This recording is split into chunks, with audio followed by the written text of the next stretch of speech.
모든 부동산 시장이 올라가는데 항상 저평가 받고 있는 아파트가 있죠. 전문용어로 무슨 아파트라고 그러죠? 우리 아파트잖아요. 여러분의 아파트잖아요.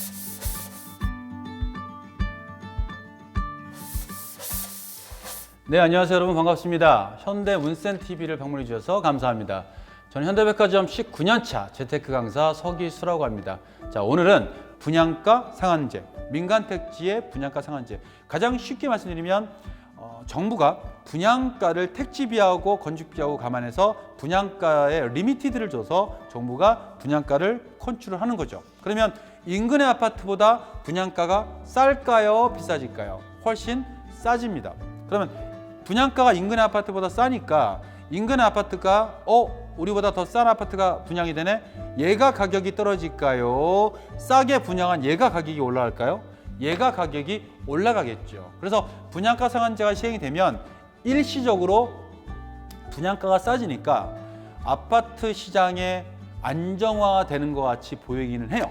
그래서 정부가 노리는 게 그건데, 단점은 말씀드렸지만 인근의 아파트 가격이 떨어지는 게 아니고 오히려 싸게 분양한 얘가 올라가기 때문에 로또 아파트가 양산이 될 것이다 라는 건 단점이겠죠. 그것 때문에 정부가 나온 게 뭐죠? 인근의 아파트보다 80% 이상 싸다면 최고 8년에서 10년 동안 이 아파트를 못 팔겠죠. 분양가, 그러니까 전매 제한. 그러니까 거의 실거주자들만 좋은 것 같아요. 그러니까 어쩌다 보니 40대 초중반인데 무주택자, 그리고 자녀가 좀 많다. 그러니까 즉 청약가점이 높다.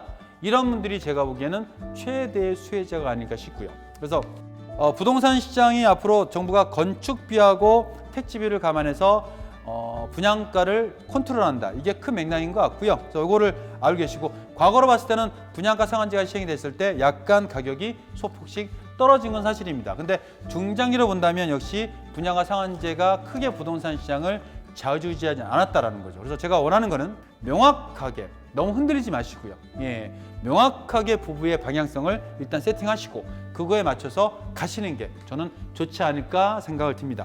자, 이번에는 분양가 상한제의 문제점이라든가 이런 걸 간단히 정리하자면, 시세 차이 확대가 있는데 그 분양받은 아파트가 더불어서 근처 아파트의 가격과 형평성 때문에 급등할 수 있는 소지가 있는데, 요거는 이제 정부가 차단한 게 역시 매도 제한이라는 거를 들고 나왔고요. 두 번째가 건설사의 어떤 민간택지 아파트의 공급이 좀 줄겠다. 그래서 지금 강남권 같은 경우도 아시겠지만 상당수의 아파트들이 좀 당분간 재건축을 안 하겠다. 분양에 대한 공급에 대한 부분이 많이 줄 것이다 라는 거가 하나의 문제점으로 지금 나오고 있습니다. 그래서 기본적으로 강남 쪽에는 정설은 분양가 상한제 때문에 공급이 좀 많이 줄 것이다 라고 하는데, 역대의 어떤 통계를 보자면 그렇게 많이 준 것 같지는 않은데 역시 심리적인 게 굉장히 중요할 것 같아요. 그래서 주식이건 부동산이건 역시 투자에 있어서는 그 투자자들의 심리가 앞으로 이게 올라갈 것 같다, 떨어질 것 같다, 그거에 따라서 유동성, 수요가 좌지우지되기 때문에 이것도 여러분이 좀 관심 있게 보시는 것도 좋을 것 같습니다.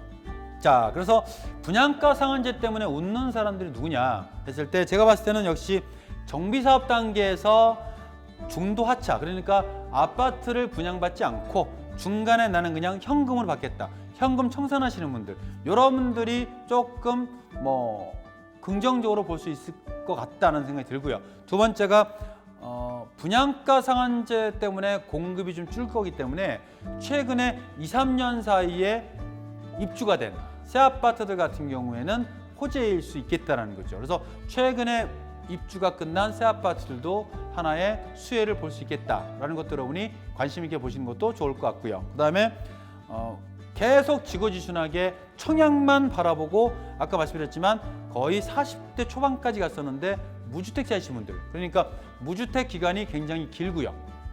지금 현재 무주택자이시고 그 다음에 연봉이 많지 않으시면서 또 자녀분이 또 2명, 3명 이상이신 분들, 여러분들은 하나의 또 호재일 수 있겠고요. 그 다음에 그 인근 지역에 전세를 놓고 계신 집주인들도 또 하나의 호재일 수 있겠다라고 제 생각은 그렇습니다. 자, 예전에 한국개발원에서 KDI에서 이런 얘기를 했습니다. 분양가 상한제는 주택사업의 채산성을 떨어뜨려서 양적으로나 질적으로나 주택 공급을 위축시키고, 여기까지 인정. 저도 주택 공급을 일시적으로 위축시키고요. 저도 인정. 대신 장기적으로 주택 가격 상승 요인으로 작용을 한다라고 KDI에서 얘기한 게 있습니다. 저도 일부 공감을 하고요. 일부는 조금 공감을 안 하는 부분도 있고. 그래서 결론은 뭐냐면 분양가 상한제 때문에 2020년부터 시행이 되면 일시적으로 부동산 쪽에 굉장히 이슈가 되고 설왕설래가 많을 겁니다. 그래서 사람들이 관망하는 분들이 많아질 겁니다. 그래서 일시적으로 약간 시장이 주춤하거나 약간 스텝을 좀 폭을 줄일 수 있는 그런 부분이 있습니다.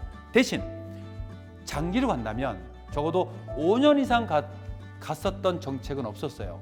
예, 그래서 부부간에 우리 가정의 부동산 쪽의 방향성만 정하신다면 충분히 계속 관심을 놓지 말아라 라는 게 오늘 제 말씀의 결론입니다. 그래서 다시 한번 정리하자면 부동산은 펀드 가입하듯이 이런 동영상 보시고 오후에 냅다 투자할 수 있는 게 아니지 않습니까? 기간을 두고 투자하시는 게 아니고 항상 관심 있게, 예, 강변북로 가다가 차가 막히면 과연 강변북로 라인에 어떤 아파트들이 있는지 이렇게 한번 보시면서, 길거리 가다가도 뭐 좀 어떤 부동산이 아파트가 있으면 스마트폰으로 한번 가격 같은 거를 검색해 보시는 뭐 이런 습관, 예, 그런 습관이 제일 중요하지 않을까 생각이 듭니다.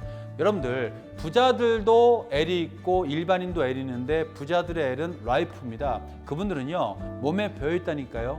근데 일반인들의 L은 라이프가 아니고 라이브러리예요. 도서관에서 공부하시려고. 절대 투자는 공부하셔서 되는 게 아닙니다. 항상 평소에 습관, 예, 이걸 꼭 다시 한번 말씀을 드리고 싶네요. 일단은 오프라인에 문화센터에서 오시면 훨씬 더 자세한 내용을 말씀을 드리도록 하겠습니다. 자, 감사드리고 또 다음 동영상에서 뵙도록 하겠습니다. 마치겠습니다.